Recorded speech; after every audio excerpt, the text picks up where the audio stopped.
Hello, my name is Dorothy and I'm a Scotistani. I first arrived in Pakistan, Islamabad in Pakistan, in 2002, January 2002. I was on my way to Afghanistan to work, and I passed by Islamabad again on my way out, and I actually liked what I saw. And when a job came up in 2003, I moved to Pakistan to work. I work in the humanitarian aid sector, and one thing there was never a shortage of in Pakistan during most of my time there was emergency. There was one emergency after the other. I worked in the earthquake of 2005 and then the displacement after Swat, the Swat conflict. I worked in 2010 in the major flooding. So really my background in Pakistan was work initially. Having said that, I then met my husband, the man who became my husband, and so we got married and I got nationality. So right now I'm a British passport holder, but I also have a Pakistani nationality in my CNIC card. I don't think I'm alone in this. Maybe I've been lucky, but really going to Pakistan and my closer connection now with Pakistan and meeting the Pakistani people I've met in Pakistan has all been a positive in my life. So I'm really glad I got on the plane that time and went for what was a 6-month contract in Islamabad. For me, Islamabad is now home. Scotland is still home, but Islamabad is principally my home in Pakistan. I like living there. There's very little I miss or cannot get that I want, in that there are shops that sell any international things, and for the most part, as anyone in Scotland now knows, curries are the national dish of Scotland. I'd far rather have curry than haggis. Occasionally I miss something that's very Scottish, like tablet. In restaurants years ago, they would often make tablet, which you often find with your tea or coffee at the end of a meal, and it's really condensed milk and sugar and butter, and it's probably as dangerous for you as a deep fried Mars bar.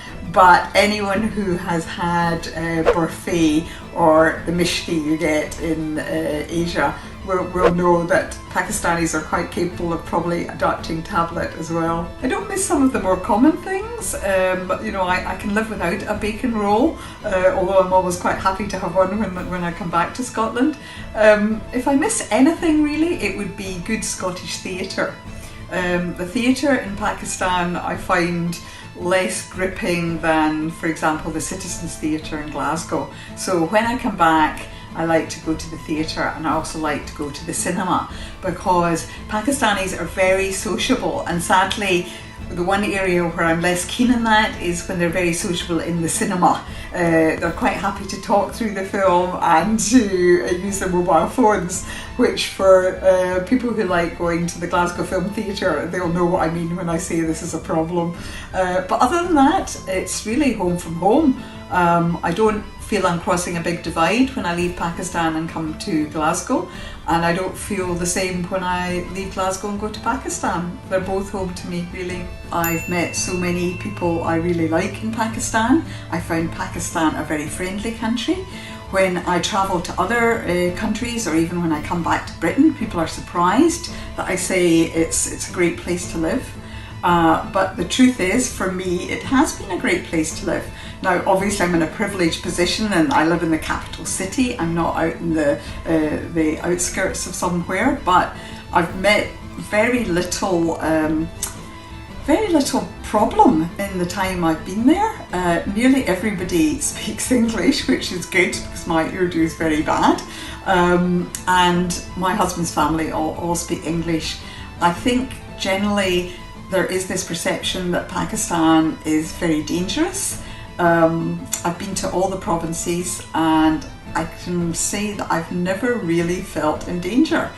I think you have to be careful sometimes, as you would in any place, but I've certainly been more scared some nights in Glasgow than I have ever been during my time in Pakistan. So I do think, while not everything is inaccurate in the reporting, most of the reporting about Pakistan paints quite a negative picture. So if I can in some way, just by telling you this, clarify that for most people it's a great place to visit. My son, I have two sons, my older son came out to work as a student for a summer holiday, and he's now back working in Pakistan. He decided to come out with his wife and our two small grandchildren, and he's enjoying his time in Islamabad. His wife is as well, and the kids love it. They're just round the corner from my husband and me, so they've got grandparents round the corner, and we lead what I would describe as a very ordinary life, which I think for many people when they hear the name Pakistan is a hard thing to imagine. One of my guilty secrets is that I don't speak very much Urdu, I'm afraid. All the years I've been in Islamabad, I've met people with excellent English, which hasn't really inspired me to go and learn it, because it would take me a long time to get as good as they are in English. I understand lots of words though to do with food. I mispronounce them with a vengeance, and my husband is always correcting me. The Urdu for someone like me, I'm a Gori, and a male would be a Gora. And the way I say it, my husband regularly says it sounds as if I'm talking about a horse, which is another word which I think is Gora. So really it's dangerous often trying to communicate in another language if you're not really immersed in it. And sadly Islamabad is such a cosmopolitan city that there isn't much chance for immersion. I should really be taken out to the countryside and left for several months to fend for myself. But I think you can get by despite that, and I certainly have, and I've got lots of Pakistani friends who don't seem to feel the need to force me into speaking very bad Urdu. When I arrived to work in Pakistan in 2003, Pakistan was a new country for me. I'd worked in Bangladesh before, and so I was quite interested to see what would be regarded as the other half of old Pakistan. I didn't know a lot of Pakistanis in Glasgow. Obviously, like most Glaswegians, I loved curries, so I spent a lot of time in what we describe as Indian restaurants, but there's often Bangladesh or Pakistan connection. So I turned up in Pakistan really fairly much a blank sheet on what it was going to be like. The good thing about Pakistan, I have found, is that everyone's very hospitable and welcoming. And a lot of things, like if you go out for evenings, dinners, parties, whatever, it's a very mixed crowd. Because I worked in other countries where you didn't actually meet local people very much at all, but I was lucky. I worked with a good team of Pakistanis, and I met lots of people, including eventually the man that I was to marry.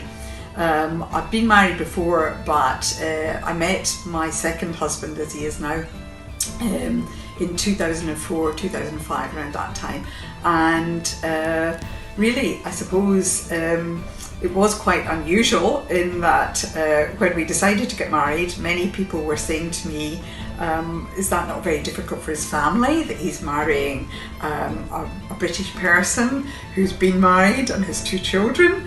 And both my response and I suppose my husband's response was that his family were all just delighted that he was finally settling down and marrying someone, and it was almost someone or anyone, I think.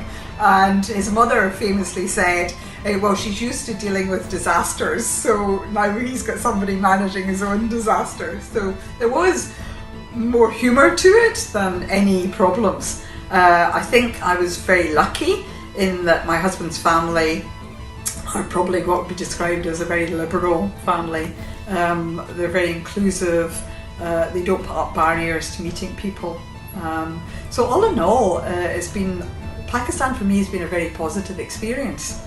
I've often thought this, I've thought how lucky I was in all the places I've been, and I've been to all of the provinces in Pakistan, never to have come up against anyone who behaved nastily towards me.